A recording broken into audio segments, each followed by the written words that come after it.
Assalamualaikum warahmatullahi wabarakatuh. Perkenalkan, nama saya Muhammad Ilham Maulana dari kelas XT1 nomor absen 25. Di sini saya akan bisa dibilang bercerita tentang pelajaran sejarah ya. Di sini saya akan membacakan sejarah itu Jonas van der Bosch. Jonas Graf van der Bosch lahir di Harwijnen, Leeuwarden 1 Februari 1780 Masehi, meninggal di Henten 28 Januari 1844 pada umur 63 tahun. Adalah Gubernur Jenderal Hindia Belanda yang ke-43. Ia memerintahkan antara tahun 1830 sampai 1834. Pada masa pemerintahannya, tanam paksa atau kultur stil mulai direalisasi setelah sebelumnya hanya merupakan konsep kecil yang dibuat untuk menambah kas pemerintah kolonial maupun negara induk Belanda yang kehabisan dan karena peperangan di Eropa maupun daerah koloni terutama di Jawa dan Pulau Sumatera. Ya, biografi dari Van der Bosch adalah dilahirkan di Harwijnen, provinsi Gelderland, Belanda. Kapal yang membawanya tiba di Pulau Jawa tahun 1797 sebagai seorang letnan, tetapi pangkatnya cepat dinaikkan menjadi kolonel. Pada tahun 1810 sempat dipulangkan ke Belanda karena berbeda pendapat dengan Gubernur Jenderal Herman Willem Dens. Setelah kepulangannya ke Belanda pada bulan November 1813, Van der Bosch beragitasi untuk kembalinya bangsa Orange. Dia diangkat kembali sebagai kolonel ketentaraan dan menjadi panglima Maastricht di Belanda. Karir militernya membuatnya terlibat sebagai komandan di Maastricht dan dengan pangkatnya sebagai mayor jenderal. Di luar kegiatan karir, Van der Bosch membantu menyadarkan warga Belanda akan kemiskinan akut di wilayah koloni. Pada tahun 1827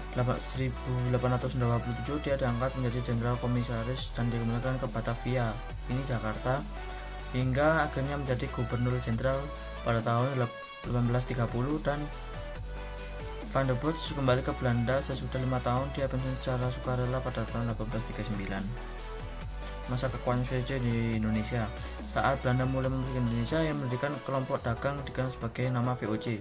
VOC mengalami perkembangan yang cukup melesat, namun karena tidak efisiennya manajemen membuat VOC runtuh. Apa itu VOC? Pada tanggal 20 Maret 1602, Belanda membentuk Kongsi Dagang VOC. Persekutuan dagang VOC tersebut merupakan hasil penyatuan atau merger dari beberapa serikat dagang yang ada di Belanda. Di Indonesia, VOC pertama kali berada di Ambon. Gubernur jenderal pertamanya adalah Peter Both. Tujuan dibentuk VOC adalah tujuannya antara lain untuk menghindari persaingan yang tidak sehat antara sesama kelompok atau kongsi dagang di Belanda dan sebelumnya ada untuk memperkuat kedudukan dalam Belanda dalam bersaing dengan pedagang atau pembisnis dari negara lain. Masa perbentukan VOC, banyak pedagang dari beberapa negara Eropa bersaing dan menguasai perdagangan di Nusantara termasuk Belanda. Persaingan tersebut terjadi antara orang-orang Belanda. Hal itulah yang menjadikan perhatian pemerintah dan parlemen Belanda, sebab persaingan tentu juga akan merugikan kerajaan Belanda sendiri. Pada tanggal 20 Maret 1602 dibentuklah Persekutuan Kongsi Dagang Belanda di Nusantara yang berdamai Verenigde Oostindische atau VOC, atau yang disebut dengan Perserikatan Maskapai Perdagangan Hindia. Pada tahun 1605, VOC telah berhasil mengusir Portugis dari Ambon. Benteng pertahanan Portugis Ambon pada masa diduduki oleh tentara VOC. Peter Both juga mendirikan pos perdagangan Banten pada tahun 1610. Kemudian Peter Both meninggalkan Banten dan memasuki Jayakarta. Peter Both juga berhasil mengadakan penjajahan di Maluku dan juga mendirikan perdagangan di Ambon.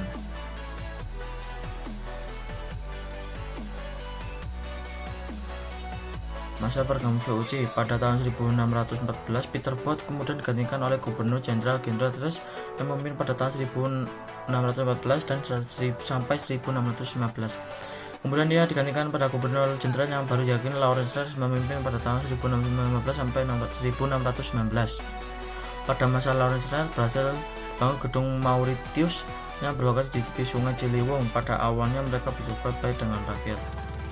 Berjalannya waktu, orang-orang Belanda mulai menampakkan sikap congkak dan sombong.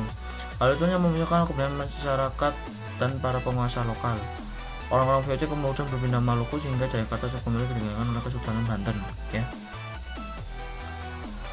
Kemudian kota Jakarta di-booming hasukan oleh J.P. Chun pada tanggal 30 Mei 1619. Kota itu dinamakan Batavia pada masanya. J.P. Chun juga dikenal sebagai gubernur yang sangat memaksakan berlakunya monopoli.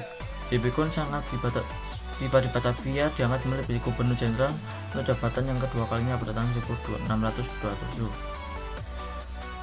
VOC melakukan intervensi politik pada kerajaan di Nusantara. Selain itu, VOC juga melakukan politik defense imperial untuk mendapatkan kekuasaan dan keuntungan di Nusantara. Kemudian VOC menguasai Malaka setelah mengalahkan Portugis pada tahun 1641. Kerajaan Makassar yang pada saat itu berada di bawah kekuasaan Sultan Hasanuddin di Indonesia bagian timur juga berhasil dikalahkan perjanjian Pokoknya pada tahun 1667. Untuk memperkuat kebijakan monopoli di daerah di bagian strategis armada VOC diperkuat, benteng-benteng dibangun. Sebab runtuhnya VOC.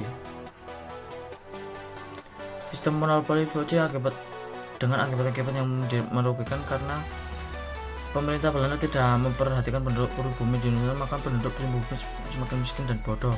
Mereka bahkan tidak mampu membeli barang-barang produksi yang dijual oleh Belanda.